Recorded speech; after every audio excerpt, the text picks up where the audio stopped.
What you can measure, you can manage. What a great sentence and lead into this 7th episode of Tina Talks Keto. Thanks to Rebecca Heischman, and there's a link below, for coming up with that one.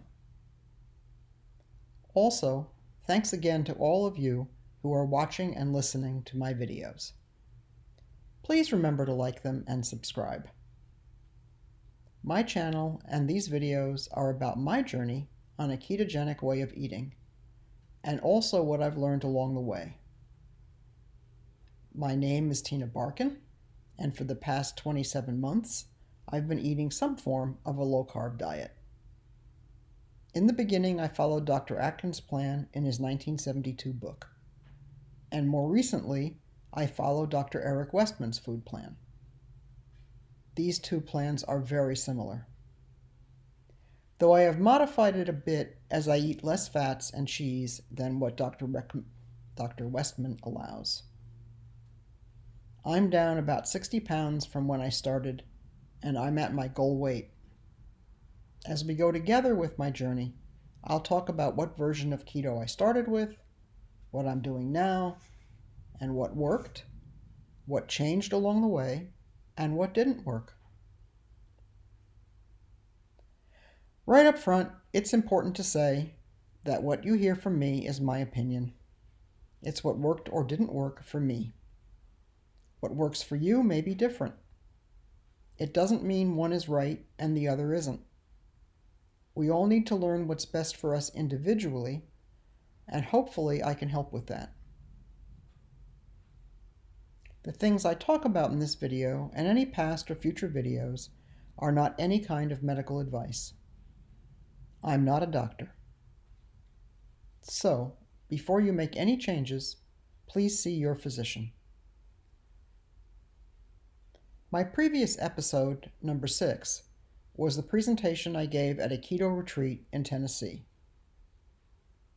In the episode before that one, I talked about how I dealt with my 5-month stall, and specifically how Facebook was helpful in especially providing a community with lots of support for a ketogenic way of eating. In this episode, I'm going to talk about the tools I used to keep me on my path as I dealt with this 5-month-long stall. I think many of you have figured out that I'm a data geek, and these tools that I'm going to talk about feed my need for the data that keeps me going. Let's start with one of the more controversial tools, the scale. Some keto influencers call the scale evil or the devil. But is it really? There's a phrase, the devil is in the details. The idiom, the devil is in the details, means that mistakes are usually made in the small details of a project. Usually it is a caution to pay attention to avoid failure. So when the details are our daily weight, we don't want to make decisions based on this one detail this day, because the scale will be the devil if you make a poor change based on one number. It's the details that we need to make decisions. The scale is an inanimate object. The decisions you make based on what the scale reports are what counts. It's all about your reaction to what the scale reports back to you. If you are going to overreact, for example, make changes or get depressed or even elated after every time you get on the scale, that's not going to help you much. The number on the scale needs to be just a data point like all the other data you get. It can't be an emotional event. Now, I understand that for some of you, you are dealing with years and years of trauma from what the scale is reporting. Some of that comes from not understanding why you didn't see what you expected or wanted to see. And it's also because years ago, our home scales just weren't that accurate. You could get on the scale and change the weight by 5 pounds just by putting your feet in a different place. So try to approach weighing yourself without your previous history. Try to wipe out those old memories and remember that our weight changes daily, but not because of fat. You can only gain 2/10 of a pound of fat in a day. The show notes have more info about that. The rest of the change is usually water, or if you are seeing a steady gain, it can be muscle. Look at this photo of my weight over the past 10 months. What you are seeing are normal weight fluctuations. Over the course of these 10 months, my average weight didn't change. I believe you need to weigh yourself at least once a week. How will you know if your chosen eating plan is working if you don't include the scale as one of your data points? Granted, if your goals don't include weight loss, then the scale is less important. But I bet you wouldn't like to be gaining weight if you're happy where you are. And the same applies to anyone trying to gain weight. You want to see progress, just don't expect to see progress every day or even every week. Stalls or plateaus are real and happen with any diet.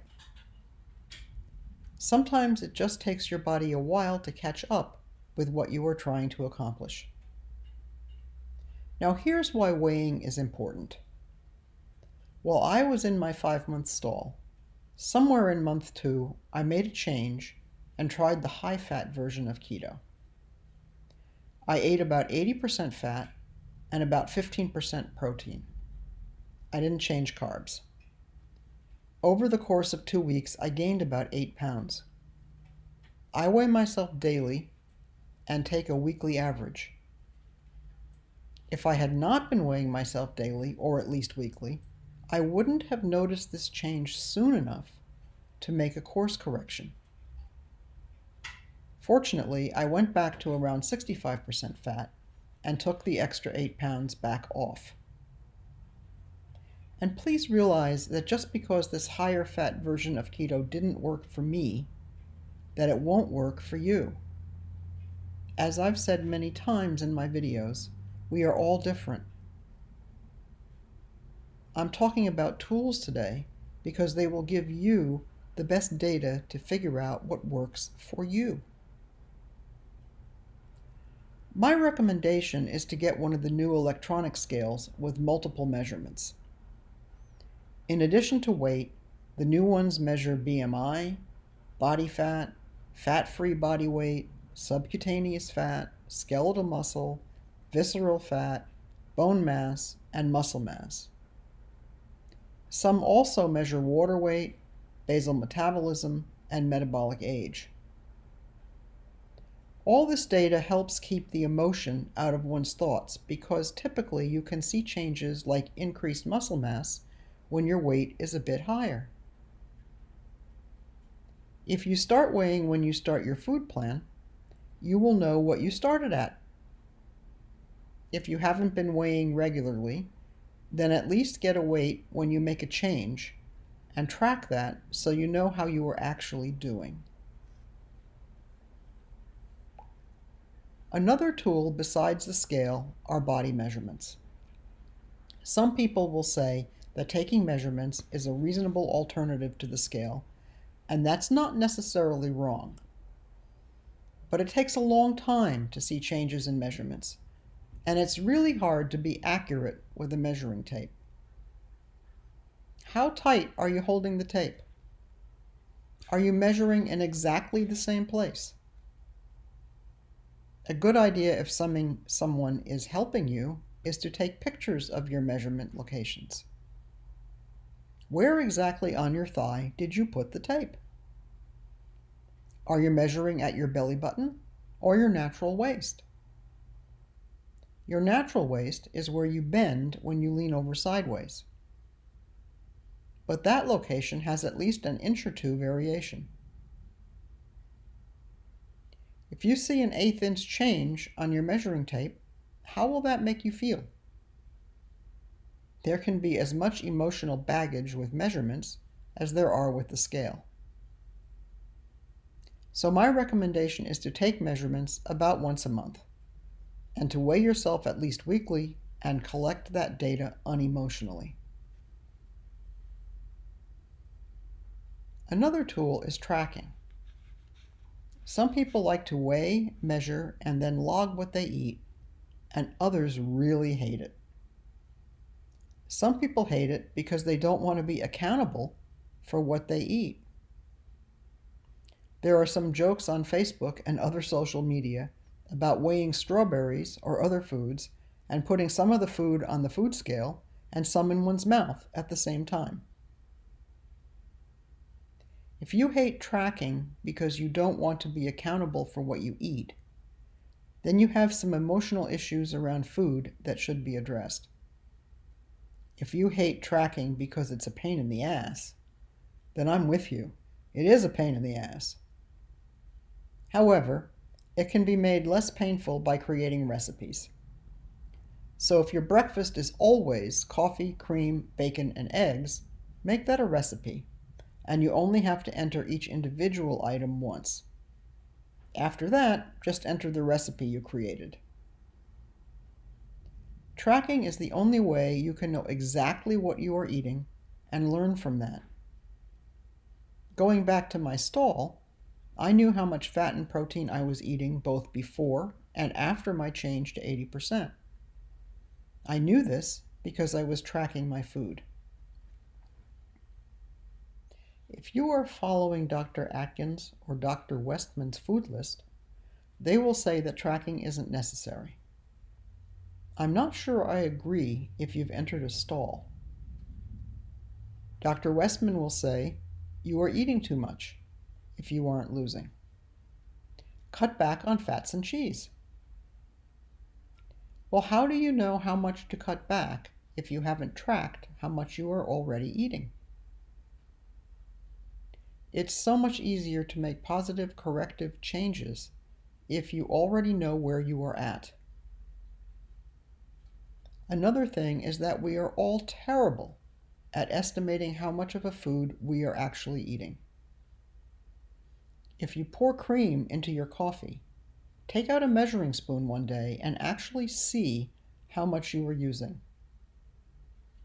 I'll bet there are a lot of you out there who are actually using 2 or even 3 tablespoons and are thinking you are only using 1. Or measure the weight of the burger you just cooked. It's most likely heavier than what you think it is. It could be lighter too, because cooked weight is less than raw weight. If you measure, you might actually find out that you could have had more. There are many tracking apps available, but I think the most useful is either MyFitnessPal or Chronometer. People will say that MyFitnessPal can be very inaccurate, but it's fine if you select foods that have a green check mark by them. Those foods have been verified and are correct. Chronometer is harder to use, but it is incredibly accurate. Both have free versions that are fine to use. You do not need to buy the premium version of these apps. One last point about tracking. You can pre-enter your day or even your week so you know how you will do, or you can enter at the time you are eating, or you can enter at the end of the day. I don't think it matters a lot which one you do, so do what feels right for you. I enter at the end of the day, but I don't eat a lot of different foods, so remembering what I ate is easy. If you eat more complicated meals, perhaps pre-entering is a better idea. Entering at the time you're eating can interfere with having a nice relaxing dinner with family and friends. Next up, measuring your blood glucose and ketones. I'm going to do an entire episode on insulin and how it affects fat loss, but for now, suffice it to say that high blood glucose leads to high insulin, and high insulin blocks fat loss. And this is true for any diet you are following, not just a ketogenic diet. Therefore, it's important to learn what foods cause your blood glucose to rise and by how much. Now, for the most part, my listeners are typically low-carb eaters. Since carbohydrates have the greatest effects on insulin, we have a smaller rise of glucose and insulin than those eating a typically high-carb diet. So how is measuring glucose helpful? Everyone's body reacts differently to the foods we eat. Some of us can eat tons of veggies and not get a significant rise of glucose from that food. Others have to limit veggies a lot in order to get the pounds off. By measuring how much our glucose rises after a meal, we can learn what we can tolerate and what we cannot. Remember, high glucose leads to high insulin, which blocks fat loss. That's true no matter what diet. Weight Watchers, Jenny Craig, the grapefruit diet, the whatever diet. Our goal is not to have glucose rise much from our meal. Protein can also cause a small glucose rise. It's not limited to just veggies and carbs. Our bodies can only use so much protein per meal, and once we exceed that amount, the protein turns to glucose, which is either used by our muscles or turns to fat. Using a meter with a finger stick that measures blood glucose tells us how our body reacts to foods. If you are in a stall, it can be very useful to see if something you are eating on a more regular basis is causing a rise in your glucose, because that could be the cause of your stall. You can easily purchase a glucose meter and the testing strips that are inserted into the meter at your local drugstore or on Amazon. An alternative to a glucose meter is a continuous glucose monitor, or CGM. A CGM monitors your glucose 24/7 and charts the data in an app for your phone. These are very useful because you get full-time data without constant finger sticks. The traditional way to measure your glucose with a finger stick is to test before a meal and then 30 minutes, 1 hour, and 2 hours after a meal.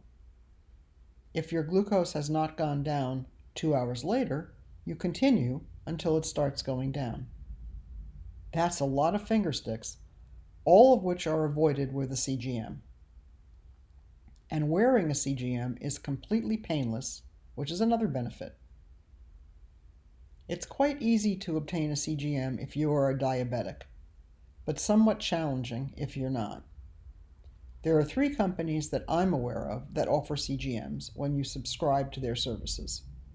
These are NutriSense, Levels, and Signos. These companies provide diet plans, access to nutritionists, and apps that help you understand what your glucose is doing and provide advice on how to get optimal glucose levels. This brings us to ketones.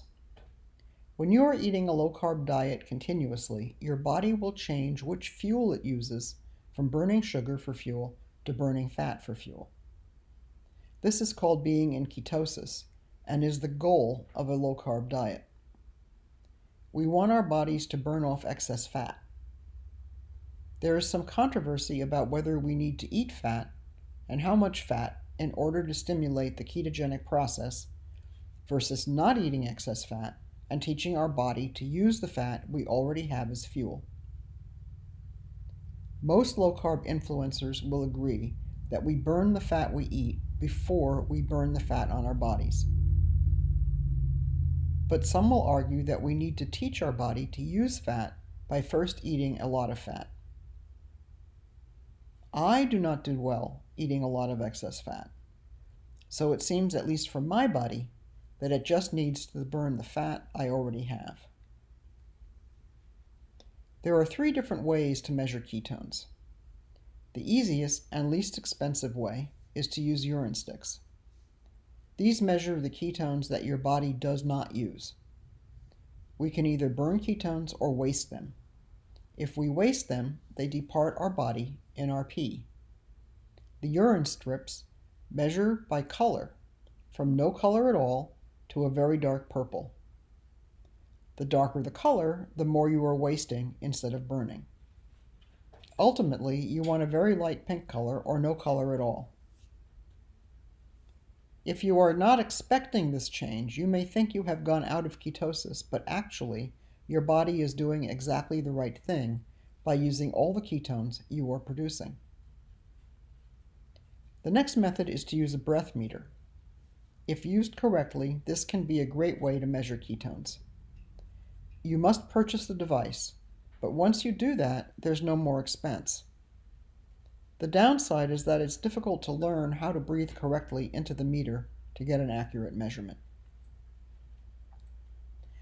The third method is to use a meter that measures the ketones in your blood.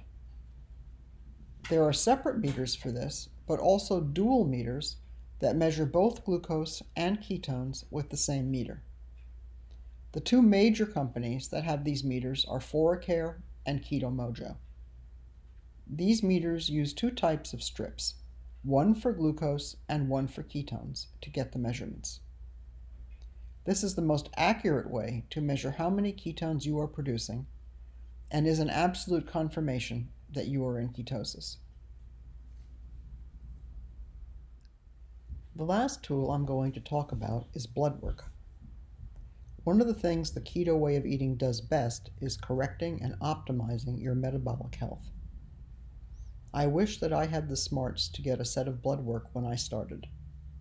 Then I could easily see all the improvements I was making, even while in a stall. Just because you don't see weight loss doesn't mean your A1C, C-peptide, fasting insulin, fasting glucose as measured by a lab, liver and kidney functions, or your lipid panel aren't improving. A1C is a measurement that is used to determine if you are pre-diabetic or diabetic. A keto diet over time can reverse type 2 diabetes. You can track how that's going by getting blood work that measures your A1C. Fasting insulin provides information about whether or not you are insulin resistant. This is especially useful if you are in a stall. As I mentioned earlier, high insulin, which you have if you are insulin resistant, prevents fat loss. My body, during my 5-month stall, was producing some ketones, but my insulin was high, and consequently, I was not losing weight. C-peptide tells you how well your pancreas is working. A type 1 diabetic will have a C-peptide number at 0 or close to 0. For the rest of us, we would like to have a low number. High C-peptide results are indicative of hyperinsulinemia, where your pancreas is overproducing insulin. Those of us without type 2 diabetes, but are struggling to lose weight, will often have high C-peptide numbers. So our pancreas is overproducing insulin in order to keep our blood glucose low. Your fasting glucose also tells you how you are progressing. Although you can use one of the meters I mentioned earlier to find out your fasting glucose on a daily basis, it's nice to get confirmation from a lab that your meter is correct. Dr. Ken Berry and Kim Howerton have co-authored a book, Common Sense Labs, which is chock full of information about all these blood tests, and I highly recommend reading it. There are also YouTube videos about each one of these blood tests by most of the people I have listed in my show notes. All of these tools put together gives you tremendous insight into how you are doing, and they monitor our overall health. It's not just about weight loss, or gain in some cases, though that is where most of us start and most of us expect to see positive change.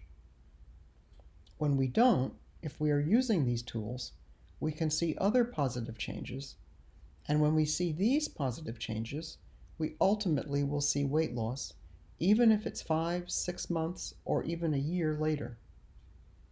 I hope you found this video on tools helpful. Thanks for watching, and have a wonderful day.